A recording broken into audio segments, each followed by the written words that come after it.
데이터는 냉정하지만 해석은 감각이 필요하죠. 연구를 하다 보면 이런 순간 꼭 오지 않나요? 통계 결과는 뚜렷하게 나왔는데 이게 어떤 이론과 연결되는 걸까? 막막해지는 순간이요. 예를 들어 회귀 분석 결과 자기 효능감이 학습 몰입에 유의미한 영향을 준다는 게 나왔어요. 근데 이걸 사회인지 이론의 자기조절 메커니즘으로 연결해야 할지 아니면 학습 동기 이론으로 봐야 할지 머리가 복잡해지죠. 이럴 때 대부분의 연구자들은 문헌을 다시 뒤지고 관련 이론을 하나하나 대조하느라 며칠을 써요. 하지만 이걸 AI가 몇 초 만에 도와줄 수 있다면 어떨까요? 오늘은 그 마법 같은 순간 현실 데이터와 이론을 AI로 연결하는 방법을 알아볼 거예요. 사회과학 연구에서는 이론적 해석이 거의 논문의 핵심이에요. 예를 들어 조직 심리학에서 리더십 유형이 팀 몰입에 미치는 영향을 분석했다고 해볼게요. 분석 결과 변혁적 리더십이 몰입을 높인다고 나왔어요. 그럼 이제 연구자는 이 결과를 사회교환 이론이나 동기 몰입 모델과 연결해야 해요. AI는 이런 상황에서 단순히 결과를 요약하는 게 아니라 이렇게 말해줘요.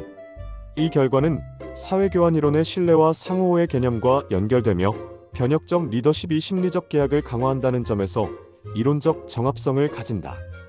뿐만 아니라 AI는 만약 결과가 예상과 다르게 나왔다면 하는 대안적 해석도 제안해줘요. 예컨대 리더십보다 개인의 가치관이 몰입에 더 영향을 줄 수 있다면서 가치 적합 이론을 제안해주는 식이죠. 결국 연구자는 어떤 이론과 연결할지를 선택만 하면 돼요. AI는 방향을 잡아주는 나침반이 되어주는 거예요. 자연과학에서도 이론과 데이터의 연결은 필수예요. 예를 들어 신소재 실험에서 온도 변화에 따른 전기 전도도의 증가가 관찰됐다고 해볼게요. 그럼 이제 이걸 밴드갭 이론으로 해석할지 결정결합 모델로 봐야 할지가 문제죠. AI에게 이렇게 물어볼 수 있어요. 이 결과가 어떤 물리이론과 연관될 수 있는지 설명해줘. 그럼 AI는 관련 논문을 근거로 이 결과는 전도대와 가전자대의 열적 확장에 따른 전자 이동 증가로 설명되며 이는 밴드갭 축소 이론과 일치한다. 라고 정리해줘요. 게다가 AI는 문헌을 자동으로 연결해서 유사한 결과가 2021년 머티리얼즈 사이언스 저널에서도 보고되었다? 이런 참고 문헌도 함께 제시해줘요. 즉, AI는 단순히 결과를 요약하는 계산기가 아니라 연구자의 해석을 지원하는 이론적 어시스턴트인 거예요. 의료 분야는 데이터가 많을수록 해석의 리스크도 커져요.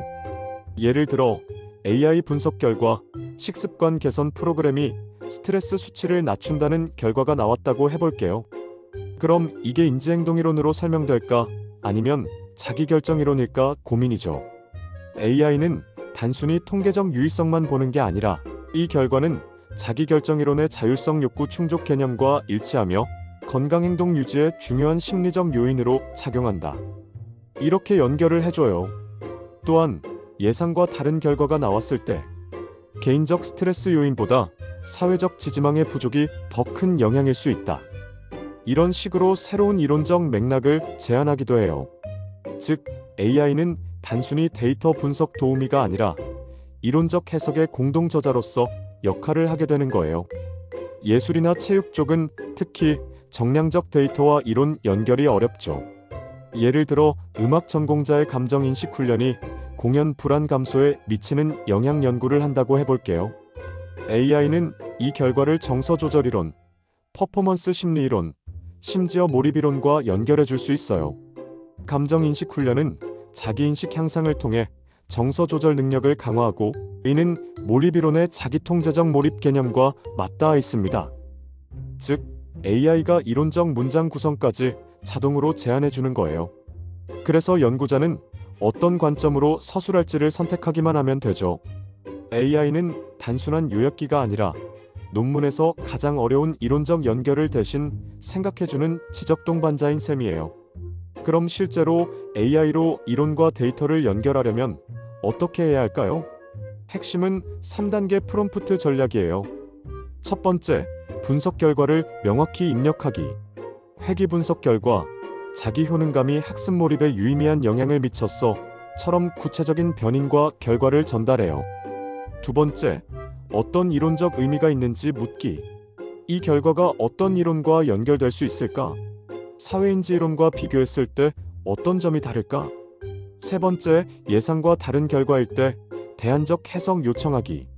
결과가 기대한 방향이 아닐 때 어떤 새로운 이론을 고려해야 할까? 이렇게 대화를 이어가면 AI는 결과를 이론적으로 해석하고 논문 본문에 쓸 수 있는 문단 단위로 구성해줘요. 예를 들어 AI가 이렇게 정리해 줄 수 있어요. 이 연구의 결과는 자기 효능감이 학습 몰입을 높인다는 점에서 사회인지 이론의 자기조절 학습 개념을 지지한다. 다만 영향력이 기대보다 낮게 나타난 점은 개인의 피로도나 외적 보상 요인 등 맥락적 변수가 작용했을 가능성이 있다. 이 문단은 바로 논문 본문에 넣어도 될 정도예요. 즉, AI는 단순한 요약이 아니라 데이터, 이론, 서술 문단으로 연결하는 브릿지 역할을 해주는 거죠. 2단계에서 가장 중요한 건 AI에게 맡기면 안심된다는 신뢰감이에요. AI가 이론적 해석까지 한다고? 위험하지 않을까? 라고 생각할 수 있죠. 하지만 AI의 해석은 어디까지나 초안이에요. 우리는 그것을 비판적으로 검토하고 정제하는 연구자로 남는 거예요. AI는 단순히 속도를 높이는 도구가 아니라 이론과 데이터의 다리를 만들어주는 존재예요. 그 다리를 건너는 건 여전히 우리예요. 결국 오늘 이야기의 핵심은 이거예요. AI는 데이터를 해석하는 도구가 아니라 이론을 설계하는 동반자다. 데이터가 제시하는 결과를 AI가 분석하고 그걸 기반으로 어떤 이론과 맞닿는가를 탐색해주는 거예요. 이 과정을 반복하다 보면 우리는 단순히 기존 이론을 따르는 연구자가 아니라 새로운 이론적 연결을 제안하는 창의적 연구자로 성장하게 돼요. 즉, AI는 우리를 따라 쓰는 연구자에서 새롭게 말하는 연구자로 변화시켜주는 힘을 가진 도구예요. 다음 영상에서는 관심 확 끌리는 서론, 프롬프트로 가능해요예요. 데이터와 이론을 연결한 내용을 바탕으로 서론에서 독자의 시선을 확 끌어당기는 AI 활용법을 알려드릴게요.